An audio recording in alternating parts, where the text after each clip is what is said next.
You know that moment when everything feels perfect. Your wedding day. The love of your life standing across from you. Flowers everywhere.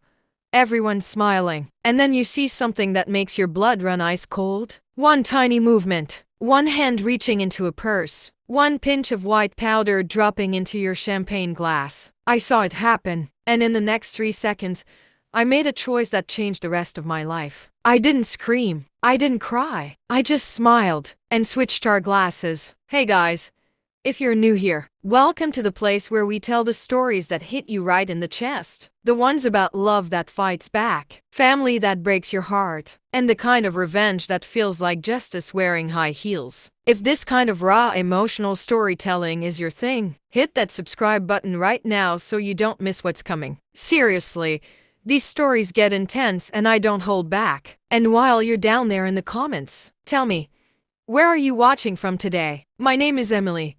I'm 28 years old, born and raised on the south side of Chicago, the kind of neighborhood where you learn early that family can lift you up or bury you. And on my wedding day, my new mother-in-law tried to bury me. Let me paint the picture for you. It was October.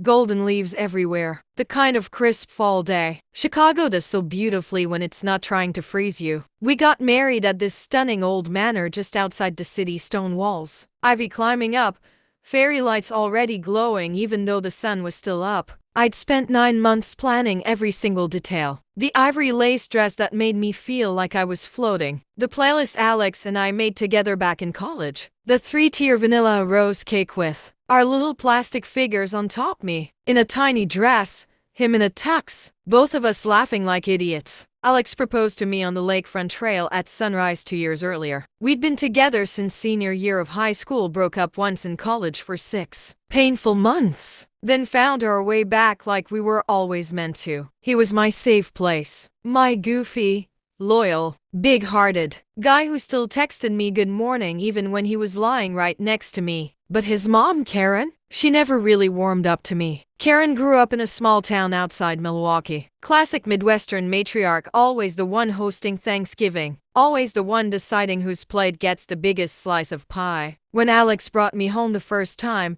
she smiled politely, but her eyes said something else. Over the years, the comments got sharper. Oh, Emily, you work so much. Alex needs someone who can really be there for him. Sarah used to make the best apple pie. Remember that, Alex? Sarah, the ex from college. The one Karen still invited to family barbecues even after we got engaged. I tried to laugh it off. I tried to win her over with homemade cookies, helping with dishes, calling her mom even though it felt forced. Nothing worked. The closer the wedding got, the colder she became. She changed the seating chart without asking me. She forgot to include my mom's name on the welcome sign. She kept whispering to Alex things like, "Are you sure this is what you want, honey? Marriage is forever." I told myself it was just nerves. I told myself she'd come around once we were officially family. I was wrong. Wedding day. Ceremony is perfect. Vows are said. Rings are on. First kiss. Everyone cheering. We walk down the aisle hand in hand, rice falling around us like confetti. Cocktail hour starts. People laughing.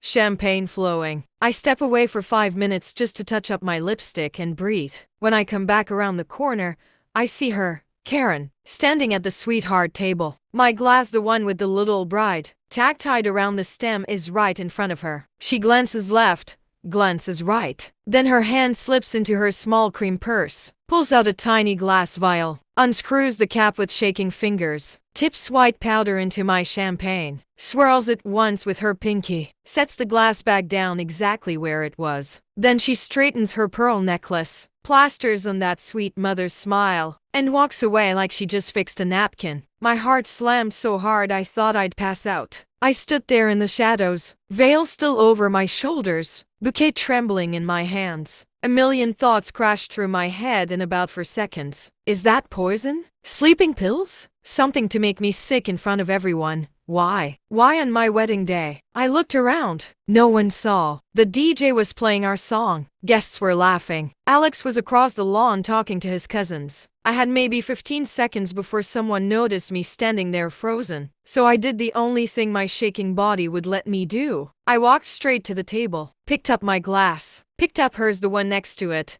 the one with the mother of the groom tag. Switched them, set them both back down. Then I smoothed my dress, took one long breath, and walked back into the crowd smiling like the happiest bride in the world. A few minutes later the toast started. Best man, maid of honor. Then Karen stood up, glass in hand, my old glass. The one she just tampered with. She raised it high. Her voice was loud, sweet, practiced. To my son and his beautiful new wife. May your life together be filled with love, laughter, and family who always has your back. Everyone clinked. Everyone drank. I lifted my glass, her untouched one, and took the tiniest sip. Eyes locked on hers over the rim. She smiled at me. I smiled back.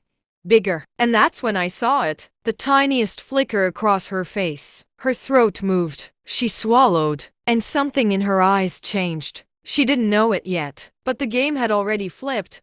What was in that powder? How bad was it going to get? And how long before the whole room realized what she tried to do? Karen raised that toast like the perfect mother-in-law. She smiled right at me. I smiled right back. And then she took that first big, confident sip. What happened next? It didn't hit her like in the movies, no dramatic collapse. No clutching her throat screaming, "You poisoned me." No, it was slower, sneakier, and somehow, way more satisfying. The reception was in full swing. The band was playing our first dance song, Can't Help Falling in Love, because Alex is a hopeless romantic. People were swaying on the dance floor, laughing, taking selfies with the golden hour light pouring through the windows. I was trying to act normal, dancing with my dad, hugging my cousins, stealing bites of cake, but every few seconds my eyes flicked back to her. At first, nothing. She was chatting with Alex's aunt from Milwaukee, laughing too loud, waving her hands like she always does when she's trying to be the center of attention. Then I saw it.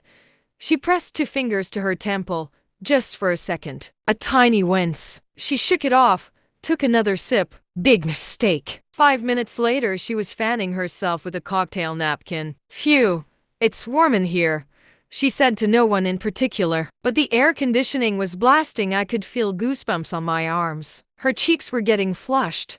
Not the happy kind, the sickly kind. She excused herself to the bathroom. Came back 10 minutes later looking off. Hair slightly mussed. Lipstick smudged at one corner. Eyes glassy. Alex noticed. He leaned over during the father-daughter dance. Babe, Mom's not looking great. Should I check on her? I swallowed hard. Part of me felt a stab of guilt, like, what if I'd overreacted? What if it was just sugar or something harmless? But then I remembered that vial. The quick glance around. The way she swirled it with her pinky like she'd practiced. No, this wasn't an accident. I'm sure she's fine, I said softly. Maybe the champagne hit her weird. He nodded, but I could see the worry lines between his brows. That's when the real cracks started showing. Karen tried to power through. She insisted on doing the mother-son dance early, pulled Alex onto the floor before the DJ even announced it. They swayed to My Wish by Rascal Flatts, her choice, not ours. Halfway through, she stumbled. Not a cute little trip, full body lurch. Alex caught her elbow. You okay, Mom? She forced a laugh. Just dizzy from spinning, honey. But she wasn't spinning. They were barely moving. Guests started whispering. Is she drunk already? Did she eat something bad? My best friend Jess pulled me aside near the dessert table. What's going on with Karen? She looks like she's about to puke. I hesitated. Then I whispered the whole thing, the vial, the switch, everything. Jess's jaw dropped. You switched them? Holy crap. You think she tried to roofie you? On your wedding day? I don't know what it was, I said, voice shaking. But it wasn't good. By the time we cut the cake, Karen was sitting at a side table, head in her hands. Alex brought her water. She waved it away. Then it happened. She stood up, too fast, chairs scraping loud, and bolted toward the hallway. We all heard it. The unmistakable sound of someone getting violently sick in the bathroom. The music kept playing, but half the room went quiet. People exchanged looks. My mom came over, worried. Emily, is Karen all right? I shrugged, trying to look innocent. Must be something she ate. But inside, my heart was racing with this wild mix of things. Anger, how dare she try to ruin my day. Fear, what if someone figured out I switched the glasses. Guilt, because watching her suffer wasn't exactly fun. And underneath all of it, this dark little spark of vindication. She wanted me to be the one doubled over, humiliated in front of everyone. Instead, she got a taste of her own medicine. Literally, the night dragged on. Karen eventually came back, pale as a ghost, mascara streaked. She tried to smile, but it looked painful. Alex stayed close to her the rest of the evening, bringing her ginger ale, rubbing her back. Every time he looked at me across the room, I felt this pang. He had no idea. Not yet. We finally said goodbye to guests around midnight. Hugs, photos, rice thrown again. Karen tried to hug me, weak arms, clammy skin. "Congratulations, dear," she croaked. I hugged her back, whispering so only she could hear. "Feel better soon, Mom." Her eyes snapped to mine. For 1 second, real fear flashed there. She knew I knew, and she knew I'd done something about it. Alex and I drove to the hotel, downtown, our honeymoon suite overlooking the Chicago River. We were exhausted, still buzzing from the day. He pulled me close on the bed, kissing my forehead. "Best day ever," he murmured. "Even with Mom getting sick." "Weird, right?" "Yeah," I said. "Weird." I didn't sleep much that night. I kept replaying it. The vial, the switch, her face when she swallowed. The guilt was louder now. What if it was dangerous? What if she ended up in the hospital? What if Alex found out and hated me for not stopping her or for switching them? But then I thought about all the little cuts over the years. The comments, the favoritism, the way she tried to make me feel small so she could keep her son in her orbit. And I thought, no, she crossed a line no mother-in-law should ever cross. This wasn't just petty jealousy anymore. This was sabotage. Morning came. My phone buzzed at AM. A text from Alex's aunt. "Karen's in the air. They're running tests. She's really sick, some kind of poisoning. Can you and Alex come?" My stomach dropped. Alex was still asleep beside me. I stared at the ceiling, heart hammering. The switch had worked. Maybe too well. Now the truth was coming for all of us. And when Alex woke up and I had to decide what to tell him, that's when the real storm started. All right, if you're still with me after part 2. You know, Karen ended up in the air the morning after the wedding. Some kind of poisoning, the text said. Alex was still asleep next to me in the hotel bed, looking peaceful, like the whole world hadn't just cracked open. My phone felt like it was burning my hand. I stared at the ceiling for a solid 5 minutes, heart slamming against my ribs, trying to decide. Do I wake him up and tell him everything right now? Or do I wait and see how deep this rabbit hole really goes? I chose the second option, not because I was scared, okay, maybe a little, but because I needed proof. Real, undeniable proof. Because once I opened this door, there was no closing it again. I slipped out of bed quietly, grabbed my phone, and stepped onto the balcony overlooking the Chicago River. The city was waking up, boats moving slow on the water, early joggers, the faint smell of coffee drifting from somewhere. I opened my camera roll. There it was, the shaky 12-second video I'd taken from behind a pillar during cocktail hour. I hadn't even remembered hitting record in the moment, pure instinct. But the footage was crystal clear. Karen glancing around. The vial, the powder, the swirl. My own horrified face in the reflection of the glass door for a split second before I ducked back. I watched it twice. My hands were shaking so bad the phone rattled. This wasn't imagination. This wasn't paranoia. This was attempted something. Sabotage. Maybe worse. I texted Alex's aunt back. "We're on our way. Give us 30 minutes. Then I went inside, sat on the edge of the bed, and gently shook Alex awake. "Babe, your mom's in the hospital. They think it's poisoning." His eyes flew open. "What? Poisoning? From what?" "They don't know yet. Food, maybe. Or the champagne." He sat up fast, already reaching for his clothes. "We gotta go. Right now." The drive to Northwestern Memorial was quiet except for the GPS lady's calm voice. Alex kept one hand on the wheel, the other squeezing mine so tight it hurt. I didn't pull away. I just let him hold on. When we got to her room, Karen looked small. Four in her arm, monitors beeping softly, hair flat against the pillow. No makeup.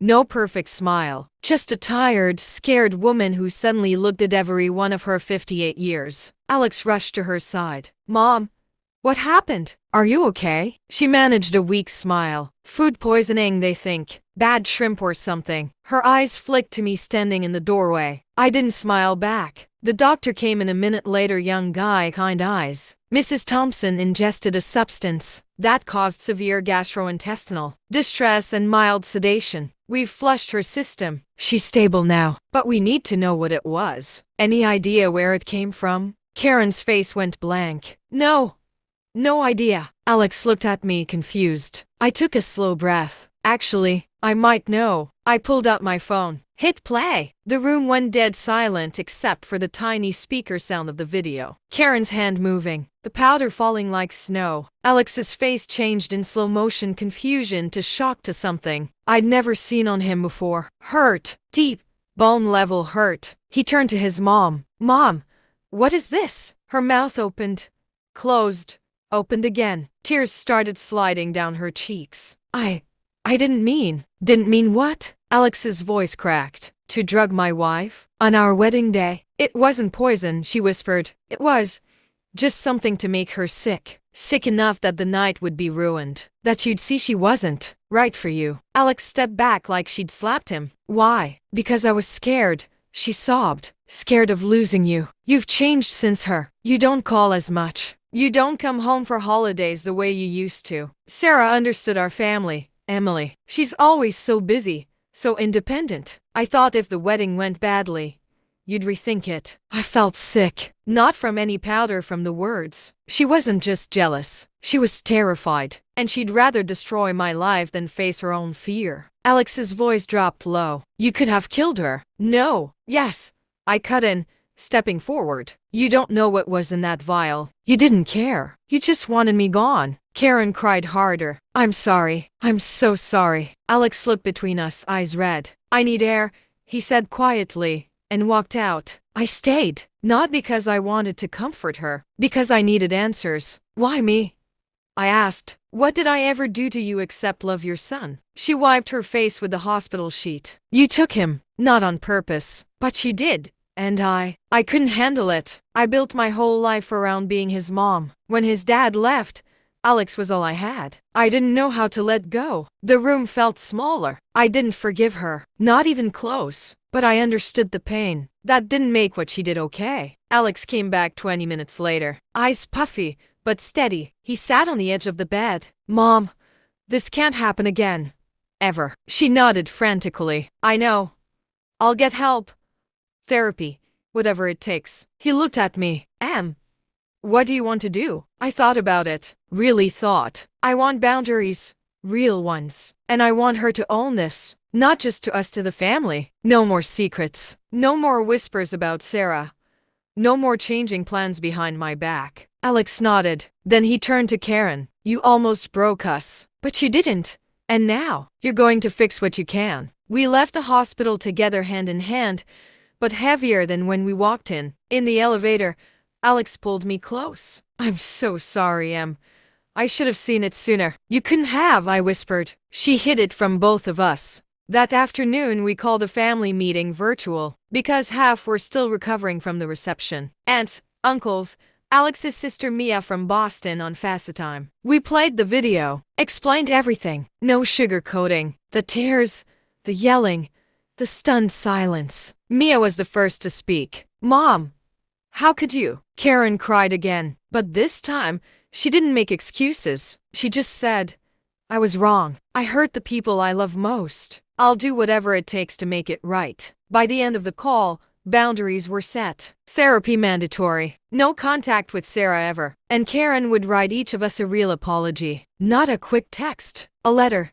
From the heart. Driving home, Alex turned to me at a red light. I choose you. Every day. No matter what. I believed him. For the first time in a long time. I really believed him. But the story wasn't over. Because 2 days later, while cleaning out Karen's purse at her house, she asked us to bring her some things from home. We found something else. A folded letter from Sarah, dated 3 weeks before the wedding. And what it said changed everything again. 2 days after we left Karen in that hospital bed, Alex and I drove to her house in the suburbs just outside Chicago. She'd asked us to grab a few things: her phone charger, some comfortable clothes, her favorite blanket. We figured it was the least we could do while she recovered. The house smelled like her: cinnamon candles, laundry detergent, that faint floral perfume she'd worn since I met her. It felt weird being there without her hovering, watching every move I made. Alex went upstairs to pack the bag. I stayed in the living room, looking at all the framed photos. Alex as a kid with missing teeth. High school graduation. Him and Karen at his college move-in day. No pictures of me yet. Not one. That's when I noticed her purse on the kitchen counter. The same cream clutch from the wedding. It was unzipped, contents spilling a little. I wasn't snooping, at least. That's what I told myself. But my hand moved anyway. I pulled out a folded piece of paper tucked into the side pocket. Cream stationery. Handwritten. From Sarah. I shouldn't have read it. But I did. Karen, I know you said we shouldn't talk anymore, but I had to write this. Emily is not who she pretends to be. She's controlling Alex. He barely texts me back now because of her. We need a plan. Maybe if the wedding crashes hard enough, he'll see the truth. Call me. We can make this right. Love always. Sarah. My hands shook so hard the paper crinkled. This wasn't just Karen acting alone. This was a conspiracy. A tag team effort to sabotage my marriage before it even started. I felt sick all over again, not from fear this time, but from pure white-hot rage. Alex came down the stairs with the duffel bag. He saw my face and froze. What's wrong? I held out the letter. He read it. Once. Twice. Then he just sat down on the kitchen floor like his legs gave out. She was talking to Sarah? This whole time? I nodded. He stared at the paper like it might catch fire. I blocked Sarah months ago. I told Mom.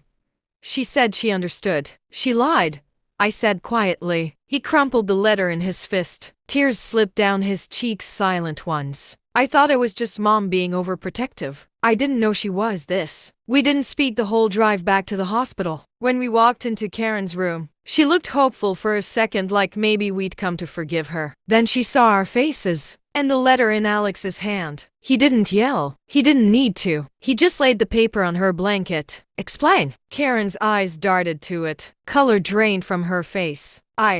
It's not what it looks like. Then what is it? I asked. My voice was steady. Too steady. She started crying before she even spoke. Sarah reached out after the engagement. She said she still loved him. I listened. I thought maybe if you two had problems, Alex would come back to what was familiar. Safe. I told her to back off eventually. But I kept the letter. I don't know why. Alex stood up. You kept it because part of you still hoped. She didn't deny it. He turned to me. I'm done protecting her feelings. Then to his mom. You don't get to decide who I love. You don't get to plot against my wife. You don't get to play God with my life anymore. He took a shaky breath. I love you, Mom, but I'm choosing Emily every single day. And if you can't respect that, you're going to lose me. Karen broke, full ugly sobs. I don't want to lose you. Then prove it, he said. Therapy. No more contact with Sarah ever. No more meddling. And you apologize to Emily, not just words. Actions. Real ones. We left her there crying. In the hallway, Alex pulled me into a hug so tight I could barely breathe. I'm sorry, he whispered over and over. I'm so sorry I didn't see how bad it was. I held him back just as hard. You see it now. That's what matters. The next few months weren't fairy tale perfect. Karen started therapy twice a week. She wrote me a 6-page letter. Handwritten. No excuses. Just regret, accountability, and a promise to change. She stopped calling Alex every day, started asking how I was first when we talked. She even invited my mom over for coffee one afternoon, no agenda, just talking. Small steps, but real. Sarah? Alex sent one final message. Stop contacting my family. It's over. For good. Blocked. Deleted. Gone. Our honeymoon? We took it late January. Just the two of us in a little cabin up in Michigan. Snow everywhere. Fireplace.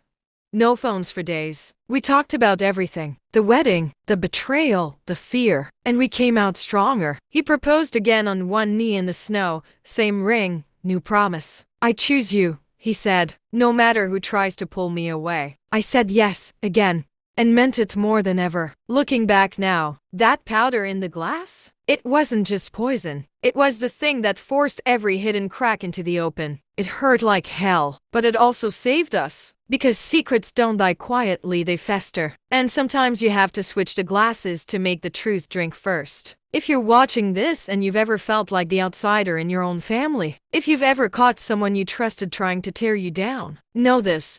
You don't have to scream or make a scene. Sometimes quiet revenge, protecting yourself, exposing the truth, choosing your own peace is the most powerful thing you can do. It doesn't make you cruel. It makes you whole. Thank you for staying with me through all 4 parts. If this story hit you in the chest the way it still hits me, drop a below and tell me, what's the hardest family boundary you've ever had to set? Or if you've ever had to reclaim your place like this, share it. I read every comment. You're not alone in these stories. If you want more raw, real tales like this, subscribe so you don't miss the next one. Hit the bell, share with someone who needs to hear it. And remember, loyalty can be betrayed, but it can also be reclaimed, one switched glass at a time. I'll see you in the next story. Take care of your heart out there.